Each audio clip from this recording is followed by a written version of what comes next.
Princess, and I'm rocking with Press Play Live. So, Hot 107.5. So, what happened? Did you get fired? Damn, straight up. Yes, I did. I actually did, but I didn't think you was gonna ask it like that. But you yes. wanted me to say it. No. I wanted to say it. I want you to say it how you was gonna say it, and that's how you said it. Yes, I actually did. Now, before we go into that, okay. like at my brother used to work corporate for like Ford and all these automotive companies, and I heard that it was like that in the radio industry where if you get, well, is it like this where if you're about to get fired, the day that you get fired, security like walk you to and have you walk, like they don't allow a scene to happen?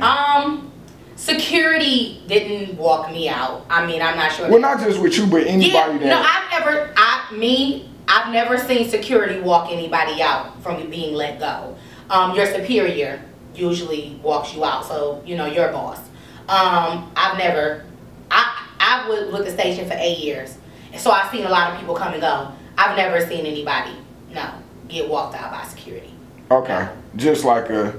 I mean, it's real cool, calm. It's not no. I mean, for my situation, it wasn't gonna be anything like that because I was already at peace with what was going on.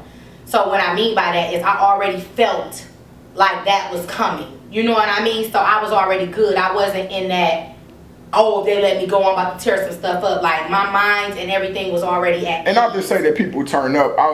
They do it for security reasons more so. Like, once you not, it's like certain. Once you're not an employee anymore, once you're not an employee. So I'm not saying that like AP was about to. I'm just wondering. I mean, like, but a lot of people probably thought that I would have though, or would have expected me to do that. You know? Yeah. But I didn't. I was totally at peace with the situation and what was going on.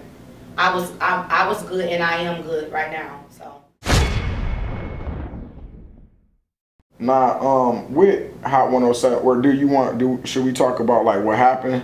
I mean, like what was it? Was it the show? Cause you was on the Ricky Smiley Morning Show. And that's the thing, and I'm glad you said that, cause now I haven't opened up to anybody about this, but you know, I'm glad you said that. It had nothing to do with the changing of the show. Okay, because that was my question. Yeah, like, and a lot of people may think that, and I've actually heard that through just random hearsay. But what happened to me had nothing to do with the change in the morning show. The change in the morning show was going to go down regardless. What happened to me was me trying to help another individual who reached out to me for, you know, to be mentored, you know, to be helped. It ended up spinning around where that person tried to help themselves. And it ended up jeopardizing my job at the end of the day. It was my fault, and I'm going to take responsibility for that because I, myself, should have used better judgment. You know, in doing, when you trying to help somebody, you have to think about everything that could go wrong and everything that could go right. And at that point, I really was not thinking about any of that. So it turned around and bit me in the butt. And it did. I can't even really say it bit me in the butt because God will use your enemies as your footstool. You see what I'm saying? So what happened to me is going to work out for me. See what I'm saying? Mm-hmm. So I'm good. You know what I mean? Like, I was more so mad at the fact that it didn't happen on my terms. And that's what I had to sit down and check myself about, because I was at the point where I was ready to move on, but I was in such a comfortable situation that I just didn't allow myself to do that.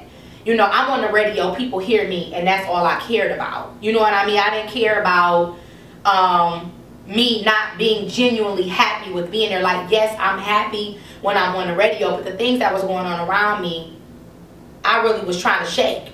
And if I had not been moved or fired when I probably would still be there, content and comfortable with just that, when it's so much more that I'm worthy of. It's so much more that I want to do in my life.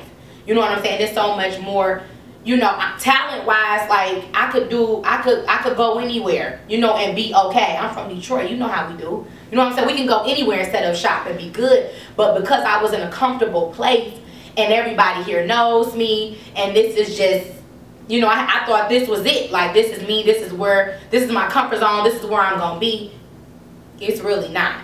So I had to be moved because I wasn't gonna move myself. I would still be there right now had I not been fired.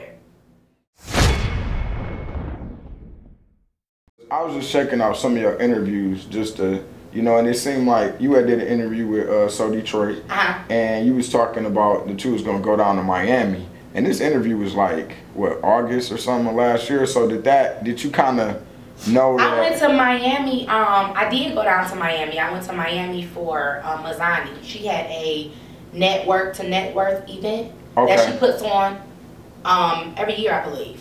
So I went down there and I hosted that for her. So yeah, that was pretty big for me. Right, but what I'm saying is, it seemed like you kind of knew that you was gonna be doing some changes or something. Like something was gonna happen. Did you kind of know around that time, or you really didn't know at that time? I didn't know that was going to happen, but it's something that I've been wanting to happen. Really? So everything just kind of came full circle right now. I see. Yeah, everything kind of came full circle. Now let me ask you this, because I want to set the record straight. For sure. Because it's a lot of people, like the radio is like the biggest exposure that you can get in the city. We get people that come and go all the time. When you get on the radio, you build up your brand, everybody know AP. Talk to the people that feel like once y'all get to that space, and when I say y'all, I mean people that get on the radio and become personalities, where y'all don't really come back and show love. And then if something happens, it's like now, and this ain't the situation, because me and you, we go back to Dexter, so we ain't know, for sure. You know what I'm saying? But it ain't like, but I'm just saying that people feel like that where y'all don't reach back out until like something happened where y'all get fired, or it's a situation where y'all leave, and now, you know what I'm saying, now we got AP back here, now we can get this interview, now we can get this going on. Like, I want you to set the record straight just for people that feel like that, because it is a lot of people that feel like when you doing your thing, you doing the Rickey Smiley Morning Show, you ain't answering your phone, you ain't returning texts, you not doing this, you not doing that. But now that you get terminated, now you on deck. You reaching out, you answering them phone calls. Well, guess what? The same people that I didn't want to be bothered with then, I'm probably not bothered with now. I'm gonna keep it real. I don't act funny. Hey, if me and you never had nothing going on, we just probably don't have anything going on now. It's not hard to reach me if we mess around. You know, if we cool, it's not hard to reach me. I'm the same person on and off the radio. You know, I'm no different than anybody else. Like you said, I grew up on Dexter in Pasadena. It's nothing bougie, stuck up, or any of that about me. Either I rock with you or I don't. So it's just the lack of people building those relationships. I mean, in the industry, it's all about relationships. It's all about building relationships. I have a lot of relationships with a lot of different people before the radio, and a lot more during the time I was on the radio, and I still have those relationships now.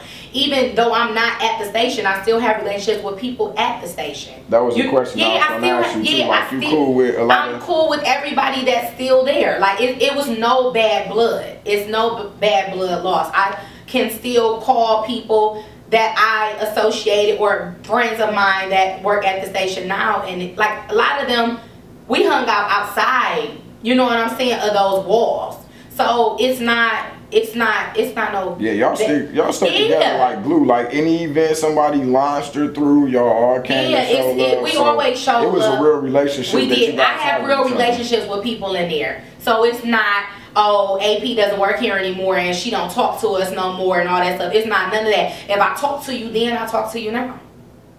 Period. Did you have a mentor that helped you out? Because you've been in the radio, you said 8 years. That's a pretty That's a nice run, ain't it? Yeah, that's a nice run. You had a good run too, you know. I had a very good run, and that's why I'm not in an unhappy space. Like I said, I was angry at the fact that it didn't happen on my own terms, because I always thought that I would leave on my own. But now I'm starting to realize I haven't been on the radio since October. So now everything is starting to set in, and it's like, you know what? If I wasn't moved, I would still be there. So I'm not like how I was. The only issue that I ever had with being let go was that I didn't do it first. So, I didn't even know it was October. Oh yeah, I've been off the radio since like a week before Halloween, I think. So, I mean, I miss being on the radio. You know what I'm saying? That's my baby. That's always going to be my first love. Do I ever think I'll go back to it? I'm not sure. But I know it won't be in Detroit. I see what you're saying. Yeah, did you have any mentors that you was messing with, you know, that kind of guided you through? Well, of course, who put me on the radio, Spud, will always be my mentor. Spud put me on the air when I first started. He gave me my first ever air shift. So definitely Spud and MC Search, which is like he's my friend. Well, Spud is my friend too, but my friend, my mentor, he brought me up at a point where I was kind of like damn near had gave up on even being on the air. He brought me onto his show and he came on to Hot. So that kind of built up my confidence again and kind of got me going. So definitely Search. One of the best female voices to ever be on Detroit radio, Sugar Ray. That's my baby. That's my sister, and she helped me out a whole lot. She still helps me to this day.